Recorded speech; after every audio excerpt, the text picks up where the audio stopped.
This is the African frequency, where voices rise and truth travels. If the story speaks to you, let it travel further. Subscribe live. He took power with a rifle. Now he's being considered for a Nobel Peace Prize. He rejected foreign aid. Now the Vatican calls him a model of compassion. He turned terrorists into farmers, and now the world calls him dangerous. Strange how quickly the narrative shifts. The man once branded a coup leader is now being whispered about in the halls of Oslo. The name? Ibrahim Traoré, President of Burkina Faso. Age 36. Military by training. Farmer by vision. Rebel by necessity. They said peace could never come from a uniform. They said leadership couldn't grow from villages where children studied under trees. They said transformation like this was impossible. And yet, here we are. So what changed? Or better yet, what didn't the world see coming? This is not a redemption story. It's not a PR stunt. And it's definitely not the narrative Western media expected. This is about what happens when a small, overlooked nation decides it's tired of being managed, monitored, and monetized. It's about what peace really looks like, when it's built with calloused hands, not signed behind velvet curtains. Before you form an opinion, you should probably hear the whole thing, and not the filtered version. Because Traoré's story didn't begin in Oslo. It didn't begin with a speech. It began somewhere most people never look, in the dust of forgotten soil, where nothing was supposed to grow. Let's start there. He didn't walk into power. He stepped into a void, one left by silence, corruption, and fire. Burkina Faso, 2022. Northern villages were burning. Terror groups linked to Al-Qaeda and ISIS were moving like wildfire through the Sahel. And the government? Busy signing deals in air-conditioned rooms while families fled with only the clothes on their backs. 2 million people displaced. Children turned into soldiers. Entire communities erased. Off the map, off the news, off the conscience of the world. And the question no one wanted to ask: how does a nation this rich in resources become this broken in reality? The answer wasn't simple, but it was visible. Foreign corporations owned the land. Foreign governments funded dependency. And those in charge kept counting aid money while burying their own people's futures. But not everyone closed their eyes. At 34, Ibrahim Traoré was already a decorated officer, respected by the troops, feared by the elites. And in September of that year, he did something few had the courage, or audacity, to do. He broke the pattern. The coup wasn't flashy. It wasn't loud. It was necessary. The government was removed without bloodshed. The country held its breath. And Traoré, wearing the same worn military uniform he had trained in, stood before his nation and said, "We didn't come to rule. We came to rebuild." That wasn't just rhetoric. It was a line in the sand. Because rebuilding meant more than roads and laws. It meant resetting a system that was never designed to serve them in the first place. But here's the thing. When you pull power from the hands of the few, the reaction from the many is rarely applause. The African Union suspended Burkina Faso. The IMF froze funding. The Western press recycled an old label, military dictator. But none of that changed what Traoré had seen in the eyes of his people. We think this part of the world has been underestimated not because it lacks potential, but because it dares to define peace on its own terms. And maybe if a country like Burkina Faso could survive without foreign aid, could feed its own children, could stand on its own 2 feet, maybe it would expose a truth some powers prefer hidden. Before the headlines, before the Vatican, before Oslo, there was just a young soldier, looking at a land that once gave him nothing, and wondering if it could ever give back. He believed it could, and that belief would be tested in ways no one saw coming. Rebuilding a broken nation sounds noble, until you're staring at a map covered in red zones and a budget that's barely breathing. That was the reality Traoré walked into. The northern regions were still under siege. Schools had been burned to the ground, hospitals abandoned, and across the Sahel, the only thing growing faster than hunger was fear. The war on terror had dragged on for a decade, but the battlefield kept expanding. Traditional tactics failed. Foreign troops came and left. And somehow, despite all the investment, the violence got worse. So Traoré flipped the script. He didn't launch more military campaigns. He didn't beg for international intervention. He did the unthinkable. He invited the enemy to come home. 12,000 former fighters were offered a choice: keep running from drones and soldiers, or pick up farming tools, rebuild what they helped destroy, and earn back their place. People laughed at the idea. Experts called it naive. But in a country where the soil itself had raised him, Traoré knew something they didn't. A man with a gun can destroy a village in a day. But a man with a shovel? He can feed it for a lifetime. In the town of Kaya, men who once manned checkpoints were now fixing irrigation lines. In Dori, ex-combatants were digging wells alongside women who once feared them. In every region touched by the program, violence dropped and crops rose. Terror attacks fell by over 70%. Trust started to come back. Not all at once, but enough to plant something deeper than peace. A shared stake. Now here's the question we ask ourselves. What happens when you treat so-called enemies as future neighbors, instead of permanent threats? What if peace isn't just about punishment? What if it's about purpose? We think people don't turn to terror because they're evil. They turn to it because they're empty.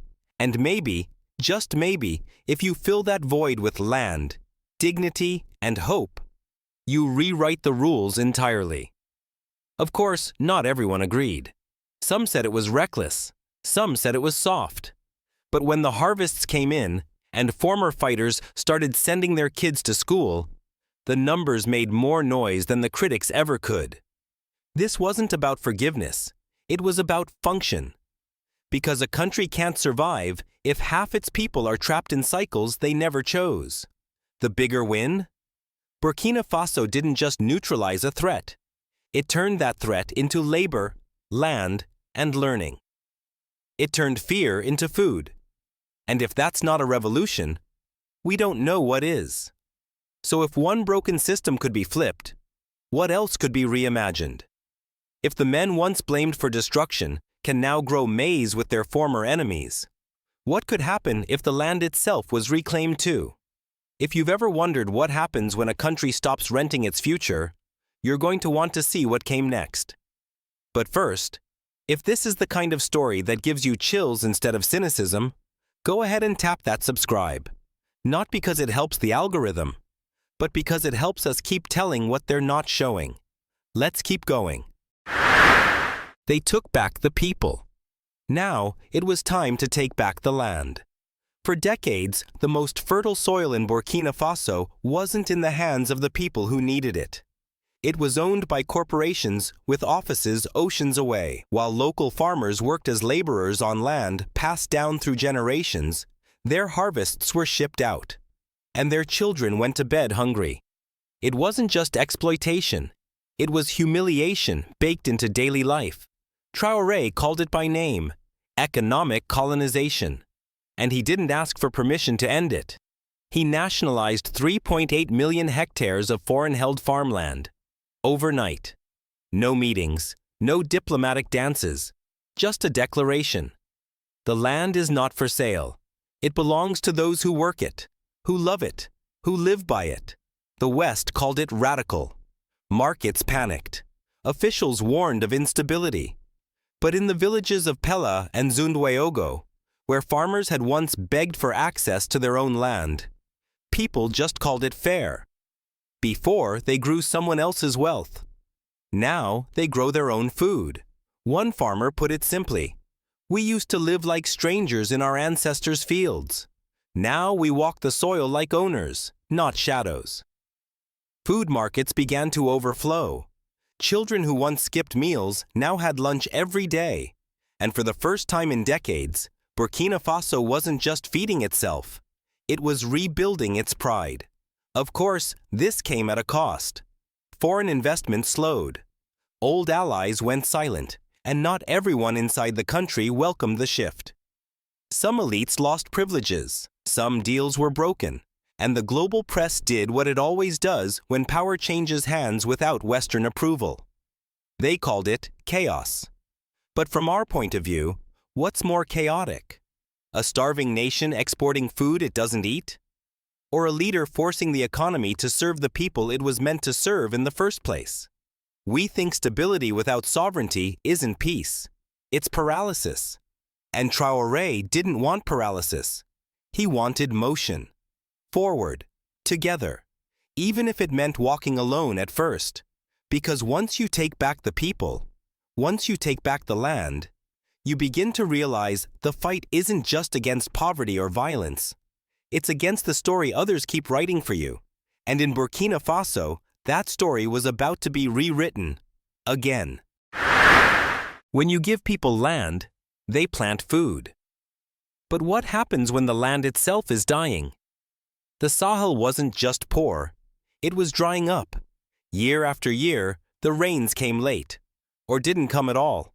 Fertile soil turned to sand. Young men left villages they no longer believed in.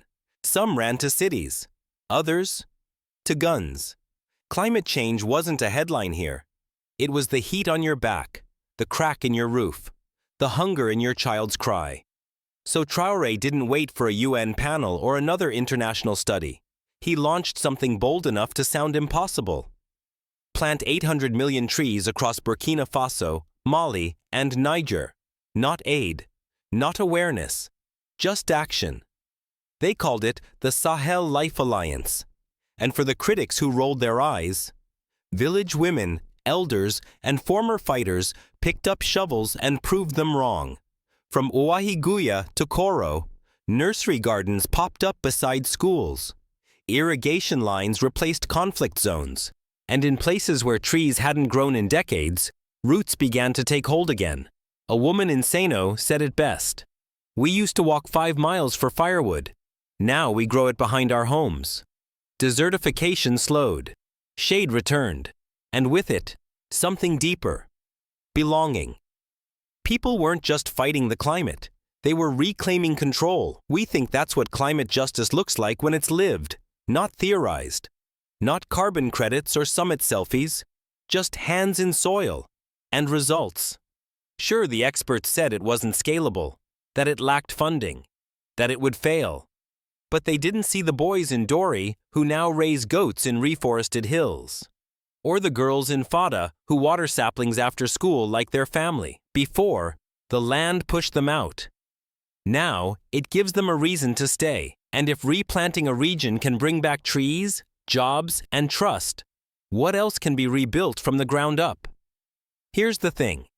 When people see change with their own eyes, they stop asking, "Is this possible?" and start asking, "Why hasn't anyone done this before?" If this kind of story speaks to you, don't just keep scrolling.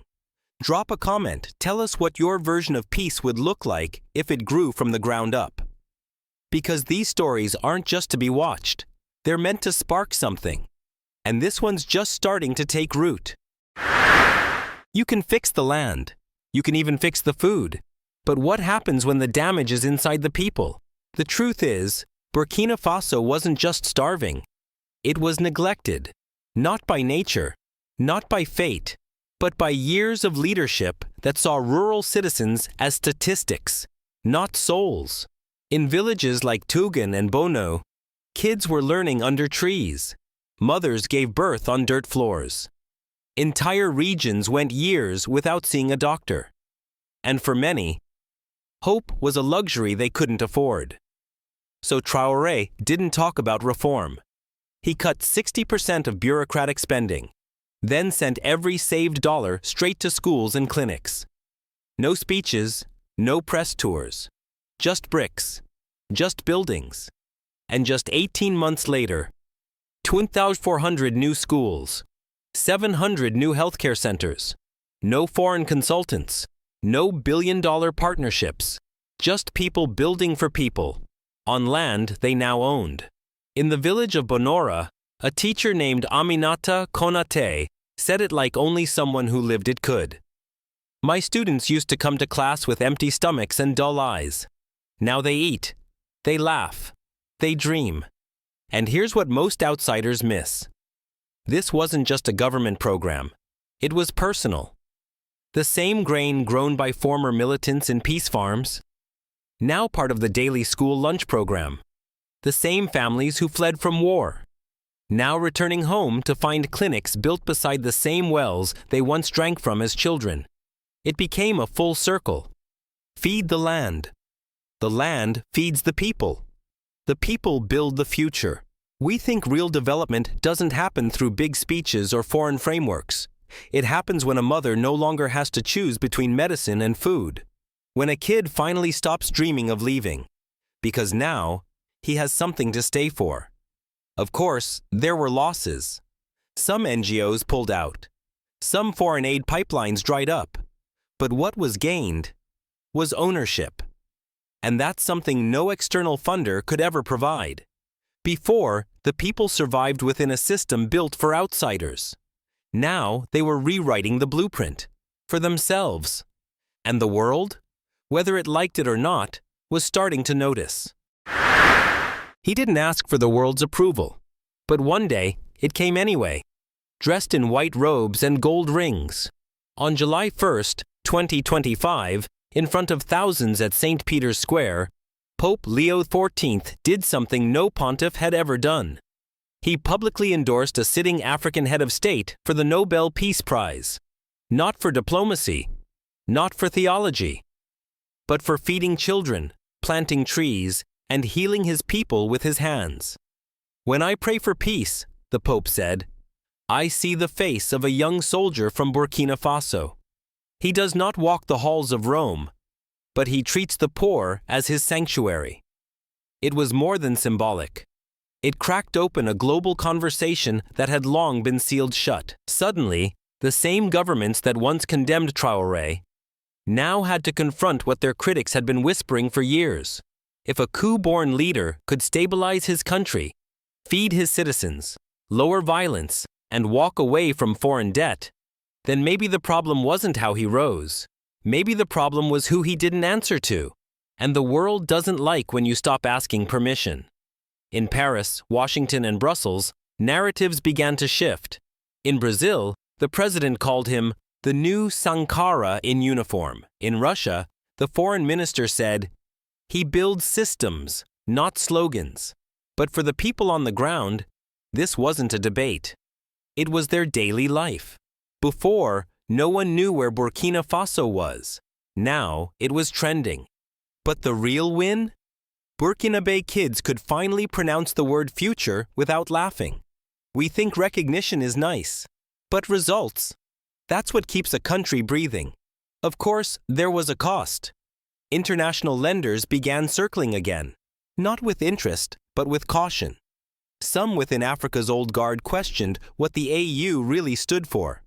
And the media, desperate for a new angle, started asking if this was too good to be true. But here's the thing. If the world had spent decades defining African success as stability under dependency, then maybe this kind of sovereignty looked threatening. Or worse, contagious. What if Burkina Faso wasn't the exception, but the spark? What if peace didn't have to come in a suit, didn't need elite English, didn't require a round table in Geneva? What if it came from dirt-stained hands, from a clinic built without loans, from kids who now raise their hands in classrooms instead of hiding from bullets? And if that image unsettles the world more than the chaos before it, then maybe it's not Traoré we should be questioning. Maybe it's the system that made his path the only one left. If you're still with us now, this is where the story gets deeper. Drop a fire in the comments if you believe in peace that doesn't beg to be recognized. Just built. One brick at a time. Let's keep moving. Recognition didn't come from headlines. It came from street corners, schoolyards, and shadows. When the Nobel nomination dropped on July 27, 2025, the reaction inside Burkina Faso wasn't staged. It was spontaneous. It was real. Tens of thousands gathered in Ouaga that night, under lanterns, beside fire pits, with drums louder than doubt. Vendors passed around cups of bissap and roasted peanuts. Homemade banners waved in the wind. One of them, stretched between two old acacia trees, simply read, "We no longer beg. Now the world comes to us." For the first time in years, maybe decades, people weren't gathering to protest, mourn, or plead. They were celebrating something they built themselves. Not gifted, not loaned. Built. In Dori, a mother named Asa Sawadogo looked at her son sleeping soundly beside her and said, "He used to wake up every time a motorcycle passed. Now he sleeps through thunder. He knows there's school in the morning. He knows there's food when he gets home." This wasn't political. It was personal. It was what survival looks like when it finally gets a chance to breathe. And it didn't stop at the border. In Lagos, students projected Traoré's speeches on the walls of abandoned buildings. In Johannesburg, street artists painted giant murals titled "Fields of Peace." In Nairobi, debates broke out on campus lawns, not about whether he deserved the prize, but about what it means to deserve peace at all. We think this is what happens when people see themselves in the story, not as statistics, but as the authors. It wasn't about Traoré anymore. It was about what he represented. A new archetype, a new possibility. Because if this man, once called a rebel, once cut off by the IMF, once painted as another strongman, could shift the continent's narrative with crops, clinics, and classrooms, then who else had been misjudged? Who else had been silenced before they could build? And maybe that's what shook the system most. Not the man, but the movement. And the millions who suddenly saw their own potential reflected in it. The revolution wasn't televised. It was planted, harvested, and now it was blooming. The question was never, will he win the prize? The question was, what happens now that he's already won something bigger? Respect. Not from leaders, from people. Across the Sahel, former militants in dusty farmers of peace overalls irrigate fields beside the same neighbors they once fought. No headlines, no cameras, just sweat, dirt, and a quiet kind of rebuilding the world rarely notices. Along the Nadinon River, maize sways where checkpoints once stood. Mothers laugh under mango trees they helped plant. Children carry notebooks instead of trauma. This isn't fiction. It's not a trailer. It's what peace looks like when you stop managing crisis and start growing dignity. And the momentum didn't stop with Burkina Faso. In Mali and Niger, leaders stood shoulder to shoulder with Traoré during a joint press conference. They announced a Sahel Civil Command, a cross-border institution to coordinate agriculture, resettlement, and healthcare. Not aid, not dependency. Design. For the first time, the region wasn't waiting on donors. It was building systems, on its own terms. We think the real power here isn't military or political. It's narrative. Because for decades, Africa's story was told by everyone except Africans. But now, they're telling it themselves. And it doesn't sound like despair. It sounds like movement, like clarity, like ownership. Was it perfect? Not even close. But for a nation that used to wait for rescue. Choosing to rescue itself was the loudest answer it could give. They said Traoré was too young, too raw, too dangerous. But maybe that's exactly what made him effective. He didn't come to win awards. He came to wake people up. And somehow, in doing so, he woke the world up too. So now, we all have to ask, what if this wasn't just a nomination, but a mirror? And what would happen if we actually looked into it? If this story hit somewhere real for you, Don't just like. Don't just share. Tell someone. Tell someone that somewhere in West Africa, peace isn't just possible, it's already growing. So maybe this wasn't just about a nomination. Maybe it was about a different kind of peace. The kind you don't sign, but seed. What we've shown you isn't a fairy tale. It's not propaganda. It's a story. A real one. With flaws, with questions, and with moments that challenge what we think we know. And honestly, I'm not here to tell you what to believe. I think every viewer brings their own lens to a story like this. Some might see hope. Some might see risk. Me? I guess I see a man who didn't wait for permission to protect what was his. A country that chose to stop surviving and start designing. That's just my point of view. But whatever you take from this, don't let it stay on your screen. Talk about it. Ask questions. Look deeper. Because stories like these, they don't fit into headlines. They live in people. And right now, those people are building something the world can't ignore much longer. If you want to keep seeing stories that don't play by the usual rules, hit that subscribe. It's not just about algorithms, it's about attention. And who gets to earn it? We've got another story coming up. One that'll push just as many buttons and open just as many eyes. Stay close. We'll see you in the next one.